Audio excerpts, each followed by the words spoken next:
Hey, I'm Anxious Gregg and welcome to today's video. I'd really like to discuss and explain a little how suffering a complete burnout last year is actually the best thing that could have happened to me. While I was asleep one night, my mind and my body got together and they decided to conspire against me. So in the morning when I wake up, they simply said, "No, Greg, enough is enough and we ain't putting up with this any longer."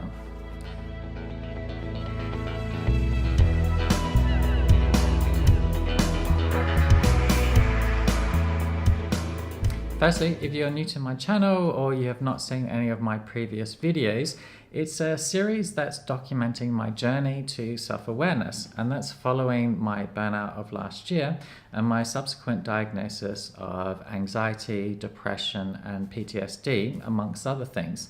Now, I really encourage you to join in on the conversation. I would love to start a dialogue about today's topic. I'd love to hear your opinions, or I'd simply just love to hear you share your experiences.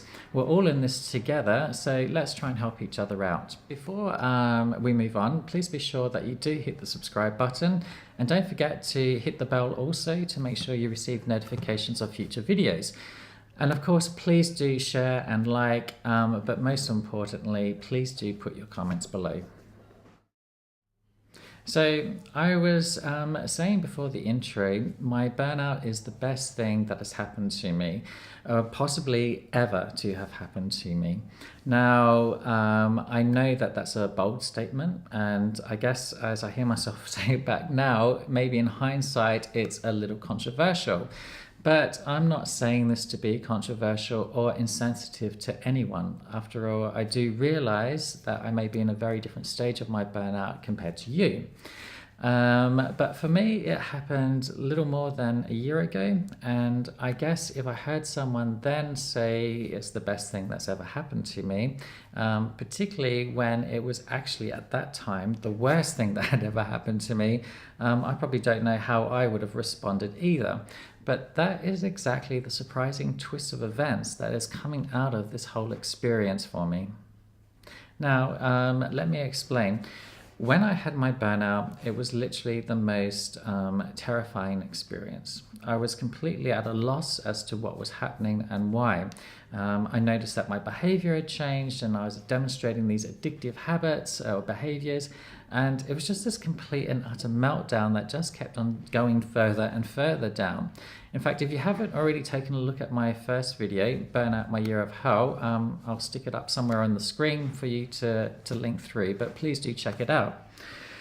Anyway, I spent the best part of this next year in reflection, and I honestly feel that I was completely someone else, someone different. And it goes without saying that I'm somewhat embarrassed by it and belittled by the whole experience.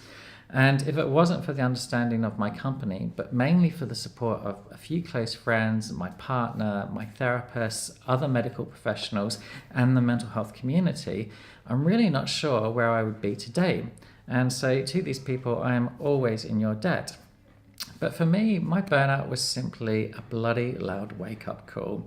It was as if while I was asleep one night, my mind and my body got together and they decided to conspire against me. So in the morning when I wake up, they simply said, "No, Greg, enough is enough and we ain't putting up with this any longer."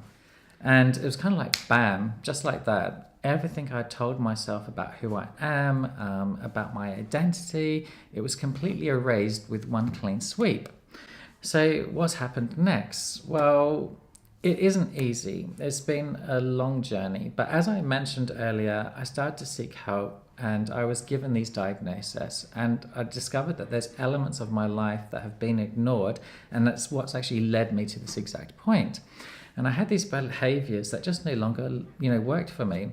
What I also learned is that my racing mind for the future wasn't me just being prepared.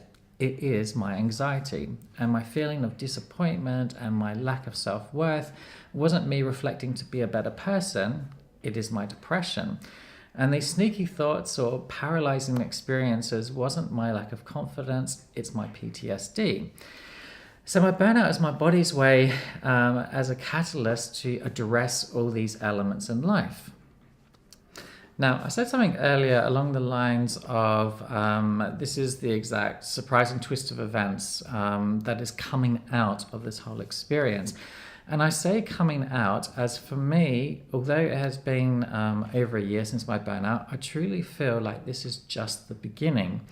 My burnout has set me on a journey of self awareness that's beyond that sort of working 75 hours, sleeping, eating, breathing career to the point of exhaustion and collapse. It has woken me up to many other lifelong affecting mental illness that I have, and I've not allowed myself to address until now at the tender age of 46. And all of this, of course, can have devastating effects on your physical health, including premature death. So, hence, this is why I truly believe that my burnout is the best thing that could have happened to me. It literally stopped me in my tracks and very, very possibly saved my life. Now, I've done videos on loss of identity, shame, blame, guilt, addiction, and many others surrounding this topic. And if any of them resonate with you, then please do check out my other videos and leave your comments. Let's, start a dialogue. Don't believe that I'm the only person out here going through all of this, so it would be lovely to hear your comments. Again, please don't forget to subscribe and click on the bell for the notifications of future videos. But most importantly, please do leave your comments. And thank you for your time today. And I look forward to seeing you in my next video next week.